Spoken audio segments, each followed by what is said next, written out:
Olá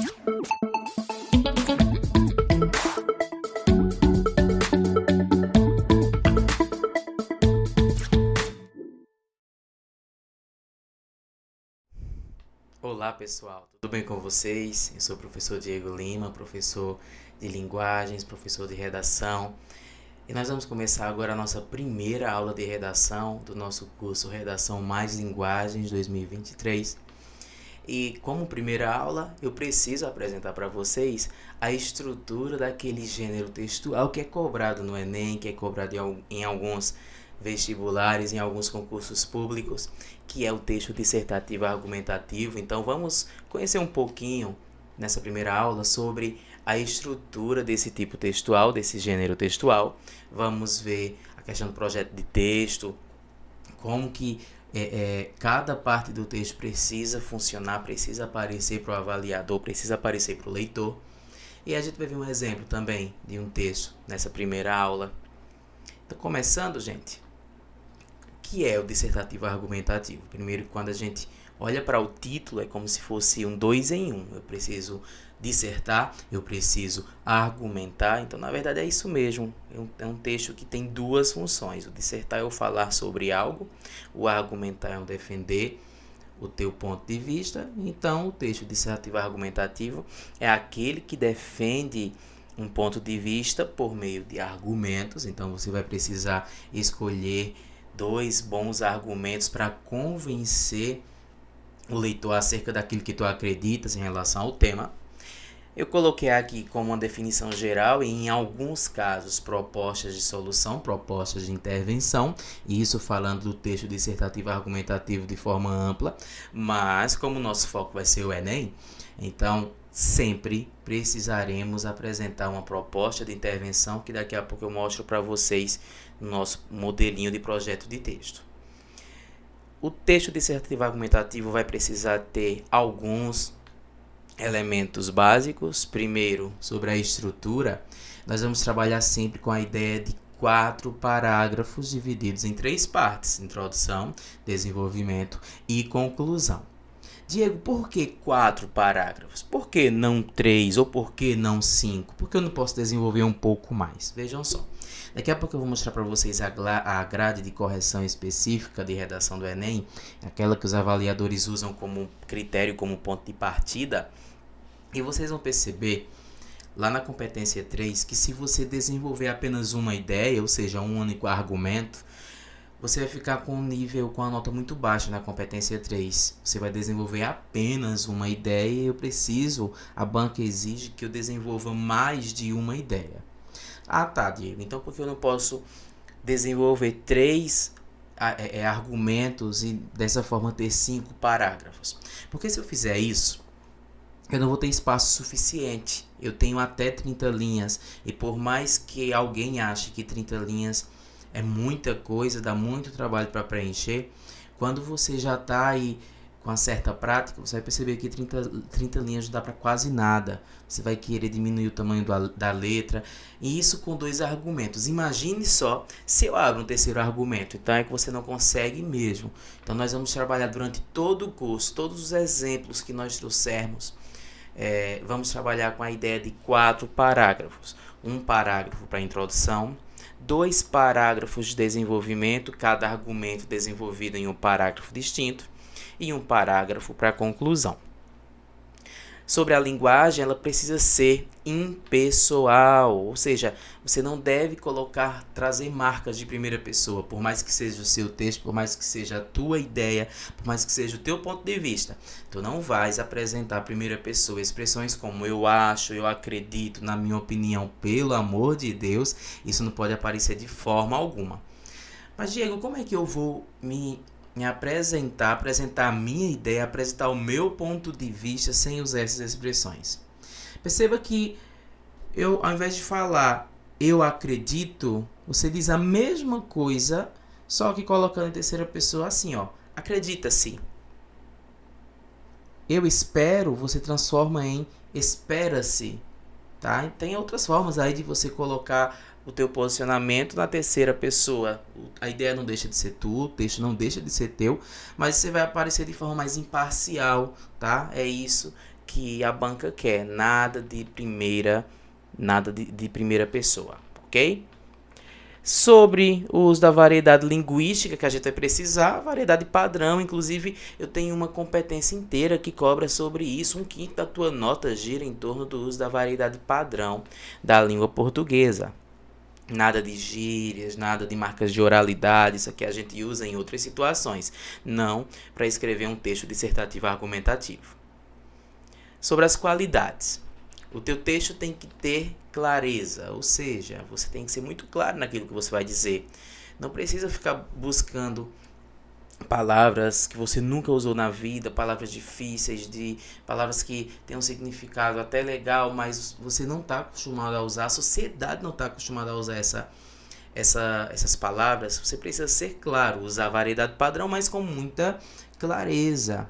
O teu texto tem que ter coesão, inclusive tem uma competência inteira que chama a atenção para isso. Em outro momento nós vamos ter uma aula só para trabalharmos elementos de coesão textual, mas todas as partes do teu texto têm que estar conectadas, os parágrafos têm que estar conectados entre eles através de elementos de conexão, os períodos têm que estar conectados entre eles, as orações têm que estar conectadas entre elas. Eu tenho que evitar repetições, ou seja, eu vou me utilizar de sinônimos, hiperônimos e hipônimos para evitar repetição de palavras que eu já usei anteriormente no mesmo texto. O meu texto tem que ser coerente, ele tem que apresentar coerência, ou seja, as ideias têm que conversar entre elas, os argumentos, mesmo que sejam argumentos distintos, eles precisam conversar entre eles e ambos precisam conversar com o tema. Então, você não vai escolher um argumento que não tem nenhuma conexão com o tema. Ou então, você não vai escrever uma proposta de intervenção que não tenha relação nenhuma com o tema. O texto tem que estar, as ideias do texto têm que estar todas conectadas. E o teu texto tem que ter profundidade.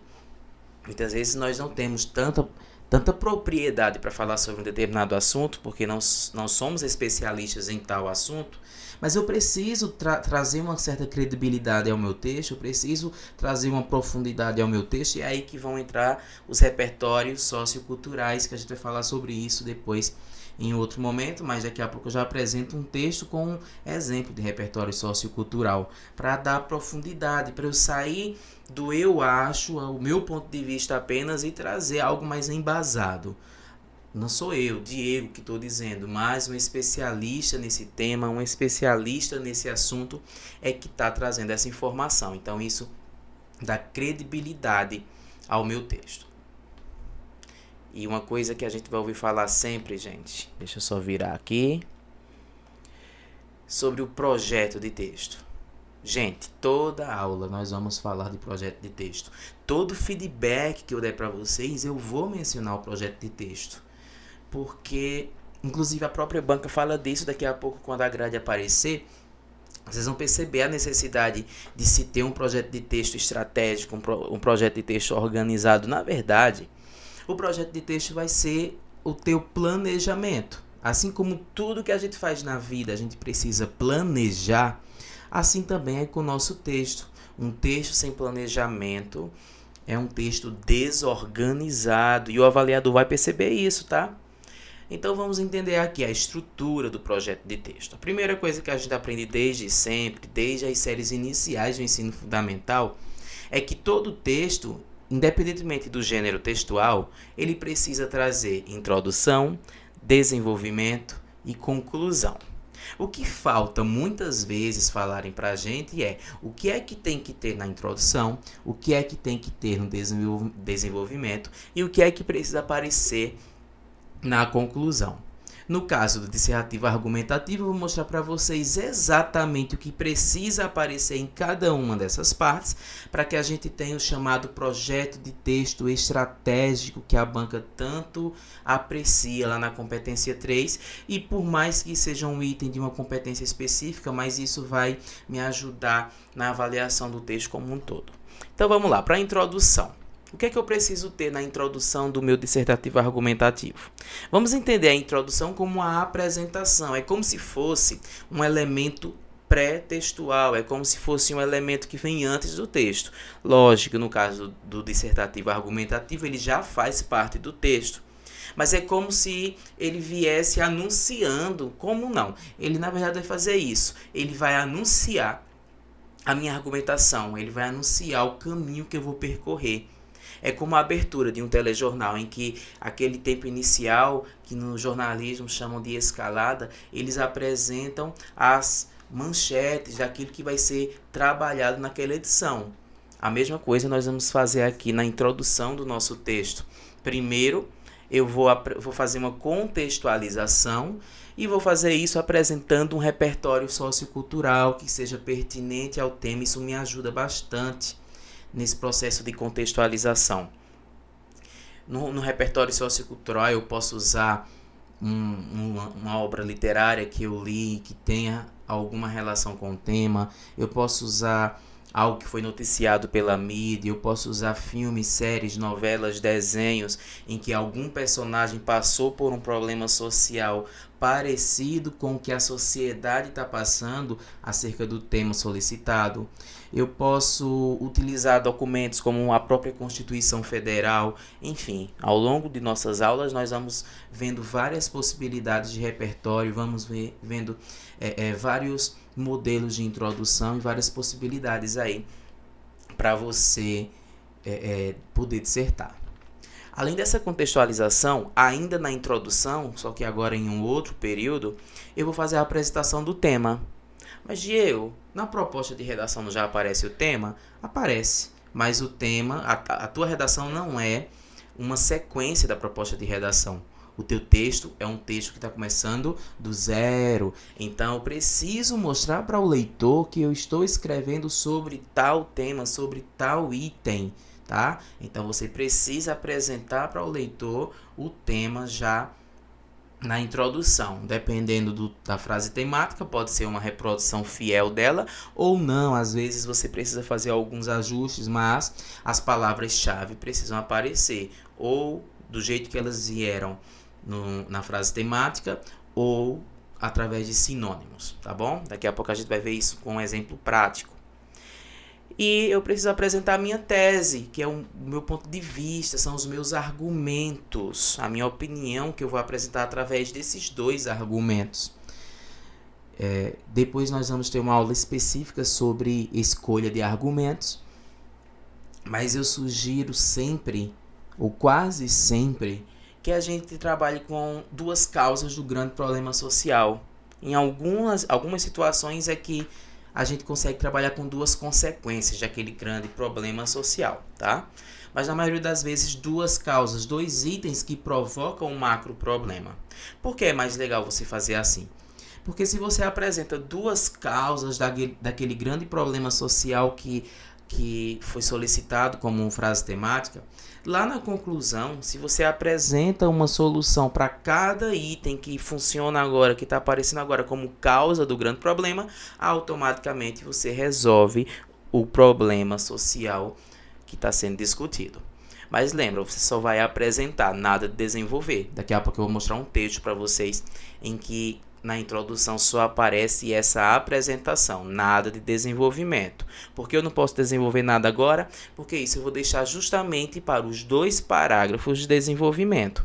No primeiro parágrafo de desenvolvimento, eu vou primeiro apresentar o primeiro argumento, depois eu vou justificar, é para isso também que eu vou usar mais repertório sociocultural, ou seja, eu vou provar por que aquele item, no meu ponto de vista, é uma causa daquele problema e precisa ser solucionado.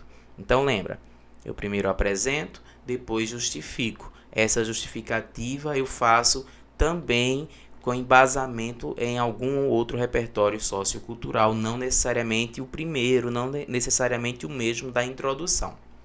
Depois eu vou fazer a mesma coisa, só que em outro parágrafo com outro argumento. Eu apresento o segundo argumento, depois eu justifico o segundo argumento, também trazendo algum repertório sociocultural para ajudar a validar essa minha explicação. Por último, vem a conclusão, que no caso da redação do Enem, vai exigir uma proposta de intervenção. Então, eu preciso apresentar ao avaliador uma proposta de intervenção que respeite os direitos humanos. Daqui a pouco a gente vai ver a grade específica. Tem uma competência específica para isso, que é a competência 5. E aí alguns dizem assim: professor, eu sou um aluno do ensino médio, eu tenho 14, 15, 16, 17 anos. Eu mal consigo resolver os problemas da minha vida, como é que eu vou resolver um grande problema social?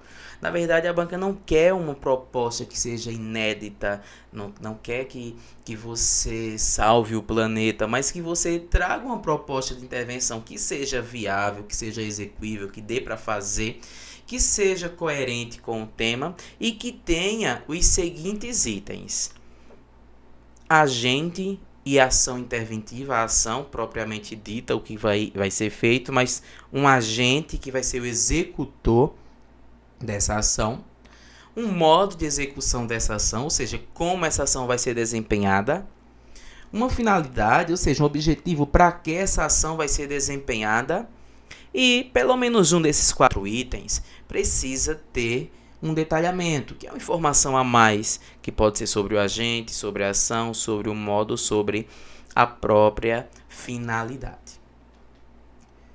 Esse é o projeto de texto que vocês precisam ter em mente. Tá? Esse é o esqueletinho. Se fosse vocês, eu daria um print agora nessa tela e salvaria, colocaria exposto aí em algum lugar no teu cantinho de estudo, até você memorizar essa estrutura do projeto de texto. Tá, Diego, mas isso aqui é um esqueleto. Como é que eu vejo isso na prática? Vamos ver como funciona na prática? Vamos lá, voltando para a introdução. Tem que ter o que na introdução? Contextualização, apresentação do tema e apresentação dos 2 argumentos. Vamos ver aqui um texto de uma ex-aluna, Laís Albuquerque, lá no final vai aparecer o nome dela, sobre o tema invisibilidade e registro civil, garantia de acesso à cidadania no Brasil, o tema da primeira aplicação, da aplicação principal do Enem 2021. Acompanha comigo, veja que ela já começa com a apresentação do repertório para começar a contextualização.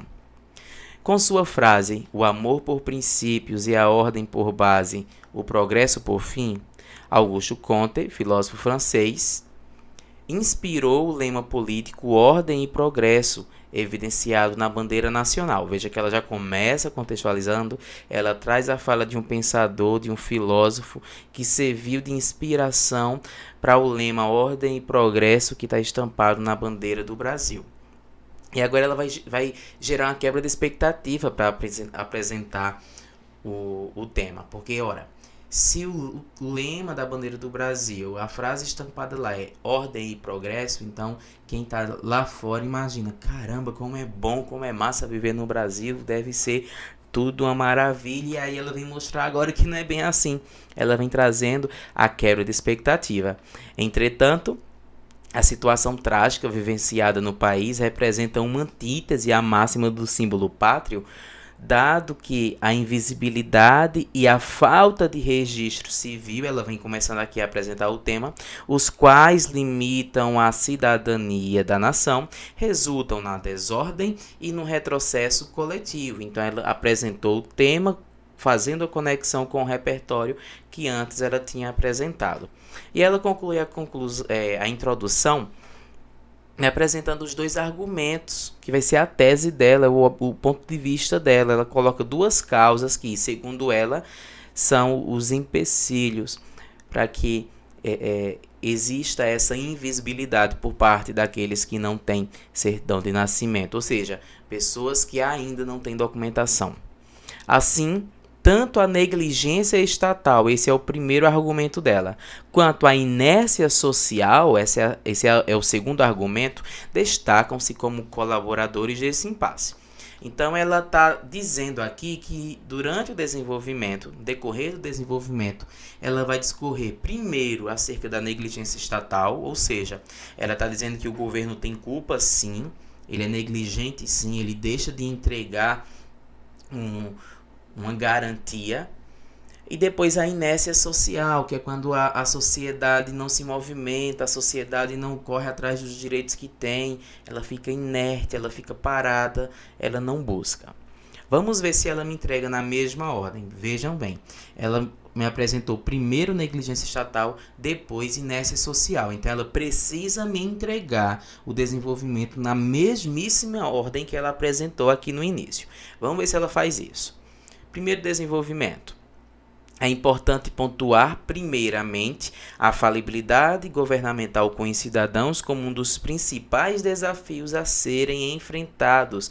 Volta aqui na introdução. Veja que primeiro ela falou de negligência estatal. Ela também fez isso, só que usando um sinônimo. Ela falou de falibilidade governamental, a mesma coisa de negligência estatal. Então, ela já começa usando o sinônimo para evitar repetição, mas me apresenta aqui o argumento na mesmíssima ordem que ela tinha dito lá na introdução. Vamos ver se agora ela consegue justificar. Acompanha comigo. Nesse sentido, em sua obra Cidadão de Papel, Gilberto de Maistem elucida a ineficiência da legislação brasileira, visto que, embora na teoria pareça ser completa, na prática frequentemente não se efetiva. Ela fala um pouquinho da obra Cidadão de Papel, em que o autor dá esse título, Cidadão de Papel, justamente porque ele diz que os direitos constitucionais ficam apenas no papel, não saem, não são entregues na prática. Por isso, cidadão de papel, cidadania apenas no papel, mas na prática nada acontece. Continuando, tal fato é comprovado pela escassez de medidas que assegurem a aplicabilidade da Constituição Federal, que garante, através do Estado, o direito à certidão de nascimento como algo inerente à cidadania. Já traz outro repertório no mesmo parágrafo. Isso é visto, ora, pela ausência de fiscalização, uma vez que o número de pessoas em todas as regiões que não possuem registro de nascimento é alarmante, ora pela carência de ações que tornem, assim que o indivíduo nasça, a documentação obrigatória. E ela conclui o parágrafo dizendo: destarte, conclui-se que os direitos da nação verde e amarela são mutilados, já que são garantidos apenas no papel, assim retomando a teoria do Gilberto de Maistem. Vamos ver lá em cima que ela, como segundo argumento, ela tinha prometido para a gente que seria a inércia social. O primeiro ela conseguiu entregar. Vamos ver se no outro ela fala realmente da inércia social. Outro sim. A postura inerte que marca a sociedade, então ela já começa me entregando isso. Edifica outro cenário desafiador. Ela começa muito bem falando aqui do que ela tinha prometido, falar da inércia social, da postura inerte da sociedade. A sociedade muitas vezes sabe do direito que tem, mas prefere ficar parada, estática, não se movimenta. Vamos ver como ela desenvolve isso. Em defesa disso, em um dos episódios da novela Carrossel, é retratada a história do personagem Bituca, um homem pobre que, por não ter sua certidão de nascimento, possui sua cidadania restrita, não possui identidade, título de eleitor nem carteira de trabalho. Essa conjuntura trabalhada pela obra torna-se progressivamente mais relevante no cenário atual, especificamente frente à luta dos menos favorecidos para adquirir esse documento fundamental. Essa situação, por sua vez, é agravada pela inércia do corpo social, posto que a contemporaneidade é gerida por uma coletividade individualista que seleciona o que convém e tende, na maioria das vezes, a romantizar os problemas que não lhe atingem. Ou seja, atinge o outro, mas não me atinge, então eu não vou lutar pelo direito do outro. Logo, a população acaba convivendo passivamente com a realidade que, por vezes, não é vista como problemática, perpetuando, assim, práticas danosas e a desigualdade. Veja que, mais uma vez, ela me entrega aquilo que ela tinha prometido.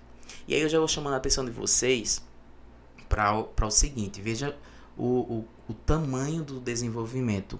Veja o quanto ela usou espaço para desenvolver. Isso foi bom, mas ela teve uma consequência. Ela teve pouquíssimo espaço agora para a proposta de intervenção. Então, vocês vão perceber no decorrer da leitura que ela faz uma proposta duas em uma. Ela não faz duas propostas distintas. Ela faz uma proposta e no meio da proposta ela menciona algo que teria relação com o outro item, que seria, no caso, a inércia social. Por que ela teve que fazer isso? Porque ela não tinha mais espaço. Como ela dedicou muito espaço para o desenvolvimento, no texto original dela, restaram 4 linhas para ela fazer essa proposta de intervenção. Então, ficou um pouquinho mais apertado e ela precisou realmente otimizar. Mas o que importa é que ela entregou todos os elementos necessários na proposta de intervenção. Acompanha comigo. Compele, portanto, que medidas eficazes sejam tomadas, aquele tópico frasal para indicar para o leitor, indicar ao avaliador que a gente está começando uma proposta de intervenção, mesmo que nenhuma solução tenha sido dada ainda. Sendo assim, é primordial que o Estado, ela traz agora o primeiro elemento válido, que é o agente, em parceria com os municípios, por meio de investimentos governamentais, insira um planejamento social enérgico, essa é a ação, além de incentivar a nação a lutar pelos seus direitos. Então veja que ela traz 2 ações coladinhas, a primeira aqui, o primeiro destaque, ensina o planejamento social enérgico, tendo como agente o Estado. Isso aqui ela estaria se referindo à falta de políticas públicas. Como ela não vai ter tanto espaço lá na frente para abrir uma segunda proposta, então ela mencionou aqui só a ação que estaria se referindo ao segundo argumento dela, a inércia social. Então ela vem falar aqui do incentivo à nação para que lute pelos seus direitos. E aqui ela já consegue garantir o projeto de texto também na conclusão.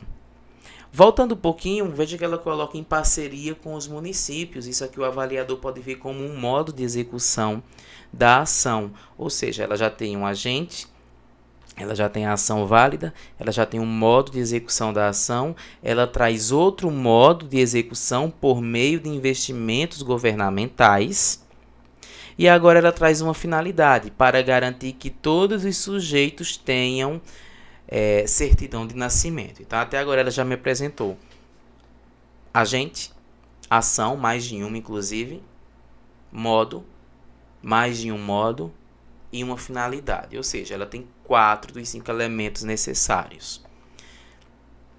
Percebam que ela vai trazer, depois disso aqui, ela vai trazer uma segunda proposta de intervenção. E depois mais uma. Ou seja, se eu tenho, aliás, ela vai trazer 2 finalidades, tá? Ela vai trazer uma finalidade e depois outra finalidade. Então, se eu tenho uma segunda finalidade, um segundo objetivo, que vai ser alcançado se o primeiro objetivo tiver sido, ou seja, se ela consegue alcançar o primeiro objetivo, consequentemente ela consegue alcançar o segundo, então esse segundo vai servir de detalhamento do primeiro. Então, quando ela escreve a fim de promover uma vida mais digna a todos, isso serve como detalhamento para que todos os sujeitos tenham certidão de nascimento. Ou seja, esse item sublinhado agora seria a finalidade, e esse sublinhado agora, a fim de promover uma vida mais digna a todos, seria o detalhamento da finalidade. E ela ainda faz esse último tópico, tópico conclusivo, em que ela traz outra finalidade, que serve como detalhamento da anterior também. Somente assim a lei de fato será promovida e o progresso alcançado, ou seja, ela consegue me entregar, mesmo com a proposta de intervenção apertada, mesmo com pouco espaço, ela consegue me entregar os 5 elementos necessários para que eu tenha uma proposta de intervenção completa com os 200 pontos válidos, 1/5 da nota já garantida aqui só na proposta de intervenção. Então percebam como aquele esqueletinho que eu mostrei mais cedo vira um texto, aparece numa forma textual, numa estrutura minimamente textual. Vamos seguir. Eu preciso mostrar para vocês ainda nessa aula como vocês são avaliados. O Enem, ele avalia em 5 competências. Eu tenho essa grade aqui que vocês vão receber também esse material aí na plataforma. Lógico, a gente não vai conseguir ler assim, eu só quis mostrar para vocês de forma ampla e vou mostrar de forma específica. Só uma observação, Diego, por que em 2022? A gente vai sempre se basear na última edição. Ainda não houve o processo de avaliadores do Enem para a redação 2022. para o Enem 2023. Isso acontece lá por volta de outubro, setembro, outubro. Então, assim que acontecer, eu deixo vocês atualizados. Às vezes tem alguma mudança, coisa boba, mas geralmente tem alguma coisa. Se for algo relevante, lá no fim do nosso curso, já há um mês do Enem, eu vou fazendo os ajustes com vocês. Mas por enquanto a nossa referência vai ser o Enem 2022. E aí eu tenho a primeira competência, a competência 1, chama atenção para toda a estrutura gramatical, desde a estrutura sintática até a quantidade de desvios. E ela é uma competência bem exigente. Eu posso ter no máximo 2 desvios se eu quiser ficar na competência, aliás, no nível 5 da competência 1. Inclusive, quando você vê bastantes alunos candidatos tirando 960, geralmente eles não tiram 1000 por conta dessa competência, por conta da competência 1, tá? A gente vai depois falar especificamente sobre essa competência 1. Competência 1, é lógico que nós vamos focar sempre no nível mais alto, então a gente vai trabalhar aí com o mínimo possível de desvios, mas também vai ser a última que eu vou cobrar de vocês. Porque, gente, vamos pensar em todas as aulas de gramática que nós aprendemos na escola. É muita coisa para a gente colocar em uma competência só. Concordância, regência, colocação pronominal, crase, adequação vocabular, o uso do hífen, acentuação, pontuação, ortografia, enfim. São muitos itens em uma única competência, tá? Então, esse vai ser o último que eu vou pegar no pé de vocês. Eu vou começar cobrando de vocês primeiro aquelas competências que a gente consegue garantir imediatamente o nível mais alto, tá? Então essa vai ser uma das últimas que nós vamos trabalhar. Vamos ter sim aulas específicas de gramática dentro do curso de redação, com foco na competência 1, mas só depois de passarmos por todas as outras competências, aquelas que eu sei que a gente consegue chegar, lacrar lá nos pontos mais rápido. Vamos para a competência 2, ela vai dar conta de basicamente 2 itens, e nas próximas aulas, aliás, 3 itens. E na próxima aula, eu já falo, nas 2 próximas aulas, já falo especificamente sobre isso. É aqui que eu sou cobrado sobre a estrutura do dissertativo argumentativo, ou seja, o gênero textual. É aqui que eu sou cobrado acerca da abordagem completa do tema. E é aqui que eu sou cobrado acerca do uso de repertório sociocultural, que precisa ser legitimado e pertinente ao tema, tá? A gente vai ver isso nas aulas seguintes, já tem 2 aulas organizadas, planejadas para isso. Então, focando no nível 5, eu tenho que abordar o tema completamente, depois nós vamos falar sobre tangenciamento, eu tenho que fugir disso. Nós vamos falar da estrutura de novo do dissertativo argumentativo, e o projeto de texto entra em ação de novo. Por mais que o projeto de texto seja cobrado especificamente na competência 3, mas indiretamente ele é cobrado na competência 2, e o uso do repertório sociocultural, que tem que existir, tem que ser pertinente ao tema e tem que ser de uso produtivo, ou seja, contribuir para a minha argumentação. Na competência 3, vamos falar basicamente de projeto de texto, ou seja, aquela estrutura que eu mostrei para vocês no início da aula, e desenvolvimento. Então, eu tenho que ter um projeto de texto claro, mas eu também tenho que ter os meus argumentos bem desenvolvidos, bem justificados. No entanto, se você ainda tiver dificuldade e não tiver conseguindo me entregar esses 2 itens ao mesmo tempo, Diego, eu faço o quê? Eu entrego primeiro o projeto de texto ou primeiro o desenvolvimento? Então, eu vou focar primeiro no projeto de texto.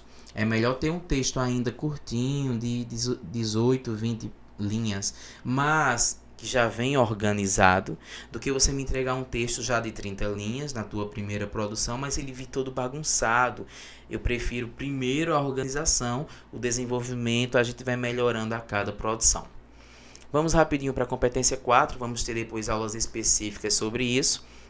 Mas é aqui que a gente dá conta dos elementos de coesão textual. É aqui que eu vou utilizar os pronomes, principalmente pronomes relativos, mas outros pronomes também, pronomes pessoais, fazendo retomadas de itens que já foram ditos. Eu vou usar aqui conjunções de forma adequada, fazendo a relação semântica completa, correta, desculpa. Eu vou utilizar aqui sinônimos, hipônimos e hiperônimos, ou seja, o meu texto tem que estar carregado, tem que ter uma presença específica de elementos de coesão textual. A gente depois vai ter uma aula especificamente sobre isso, com exemplos práticos, observando com marcações onde é que estão os elementos de coesão textual. E por último, vem a competência 5, é uma das primeiras que nós vamos focar, é uma das mais fáceis de a gente fechar já com o nível 5, que é a proposta de intervenção. Para eu fechar no nível 5, eu preciso ter simplesmente os 5 elementos válidos, como naquele texto que nós acabamos de ler. Um agente, uma ação, um modo, uma finalidade, e pelo menos um desses 4 tem que ter um detalhamento. E aí eu só preciso chamar a atenção de vocês para alguns itens. Lá no nível 0, perceba que se eu não tiver proposta, lógico, eu vou ficar no nível 0. E aí alguém pode dizer, Deus, como é que alguém não faz uma proposta de intervenção? Às vezes, no desenvolvimento do rascunho, tem uma proposta linda, mas na hora de passar limpo não dá tempo. Você às vezes deixou para fazer no fim da prova. Eu já fiz muitas correções no Enem que tinham um texto aparentemente organizado, um projeto de texto aparentemente organizado, mas quando chegava na conclusão tinha um conectivo, portanto, ou então sendo assim, e acabava como se o tempo tivesse acabado e ele tivesse devolvido a folha de redação daquele jeito. Então é óbvio que a redação dele vai ser corrigida, mas ele já vai tirar 0 na competência 5, que é a proposta de intervenção. Ou então, quando a proposta de intervenção diz respeito aos direitos humanos. Nós vamos ter uma aula específica sobre isso e vamos perceber, inclusive, que não é tão difícil assim desrespeitar os direitos humanos, por isso temos que tomar cuidado. Ou então, quando eu tenho uma proposta de intervenção que não é relacionada nem ao assunto, quanto mais ao tema. Isso acontece quando alguém tenta fazer um modelo estático de proposta de intervenção que não muda por nada. E por mais que eu trabalhe com algum modelo pré-moldado, eu preciso fazer os ajustes a cada produção, tá?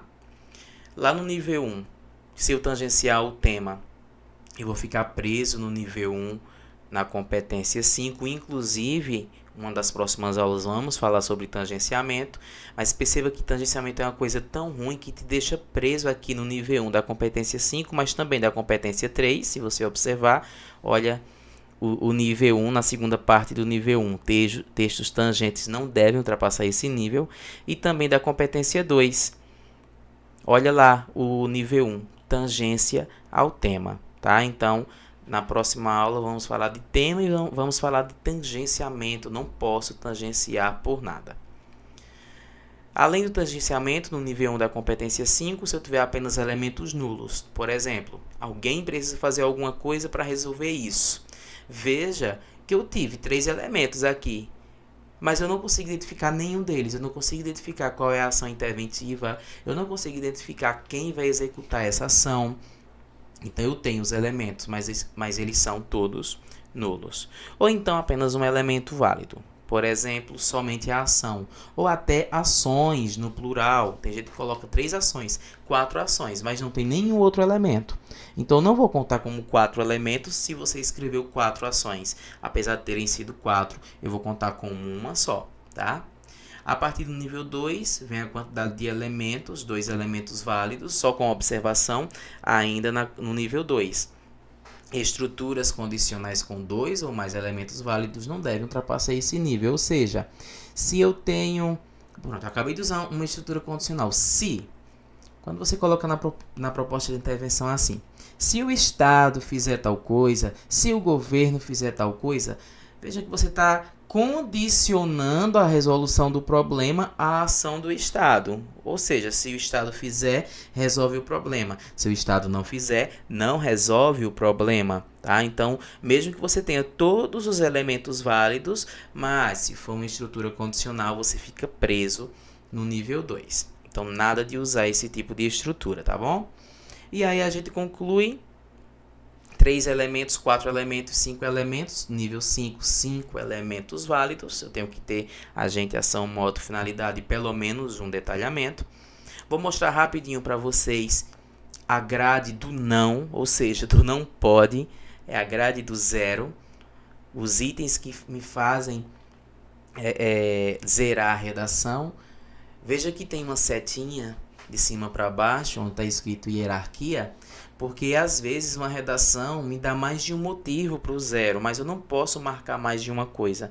Então eu vou olhar de cima para baixo qual foi o item que fez com que aquela redação tomasse zero. E eu vou falar bem rapidinho aqui o primeiro bloco de formas elementares de anulação.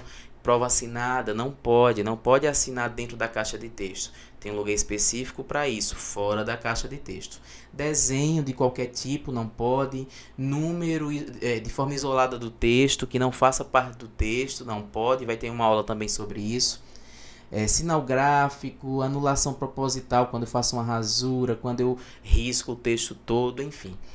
Cópia, segundo elemento, se o meu texto tem cópia dos textos motivadores ou do caderno do mesmo dia da prova, caderno de linguagens, caderno de humanas, ter cópia de alguma questão das 90, eu também vou ter primeiro a quantidade de linhas descontadas, e se quando eu descontar eu tiver apenas 7 linhas ou menos de autoria do próprio candidato, então ele tem a redação zerada por isso. Fuga ao tema, zera. Por isso que lá na competência 2 você não via o nível 0, porque o nível 0 seria fuga ao tema ou então o próximo item, o não atendimento ao tipo textual. Deixa eu inclusive ampliar isso aqui para vocês, que eu estava mostrando pequenininho, agora sim. Eu tenho aqui ele maior. Cópia, fuga ao tema, esses dois, aliás, fuga ao tema e não atendimento ao tipo textual, esses dois itens, eles zeram a redação inteira. Então não aparece lá na competência 2 o nível 0, porque o nível 0 seria ou a fuga ao tema ou não atendimento ao tipo textual. Mas se você não me entregar um desses dois itens, você zera automaticamente a redação inteira e não apenas a competência 2. Para concluir, eu tenho a última parte, a parte desconectada.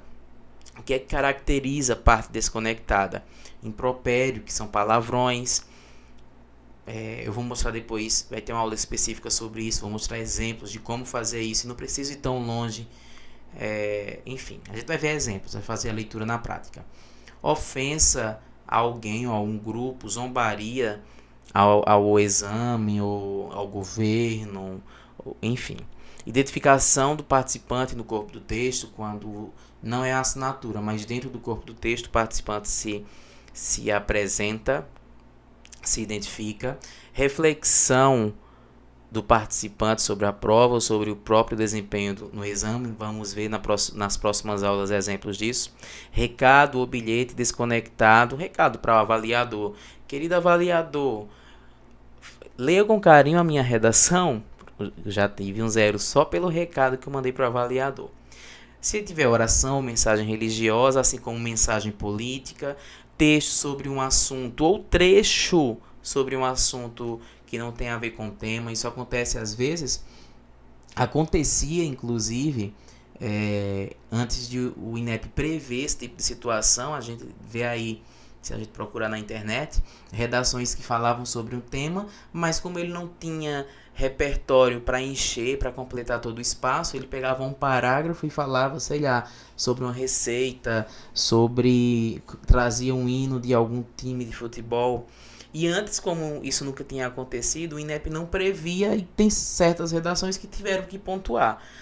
Depois das primeiras incidências, o INEP passou a se preocupar com isso e colocar esse item como parte desconectada. Então, se eu paro minha dissertação para falar, para ensinar como se faz, por exemplo, um miojo, automaticamente eu zero minha redação. Ou então, se eu tiver mensagem ou frase desconectada do corpo do texto, uma hashtag, uma coisa solta lá atrás, que não tenha nenhuma relação com o texto. E a gente termina essa aula fazendo um checklist. No final dessa tela, eu sugiro que você também dê um print e sempre você faça esse checklist. Terminei minha redação, terminei meu rascunho, então observa. Usei a variedade padrão. Ela tem 4 parágrafos? Se não tem, falta organizar alguma coisa.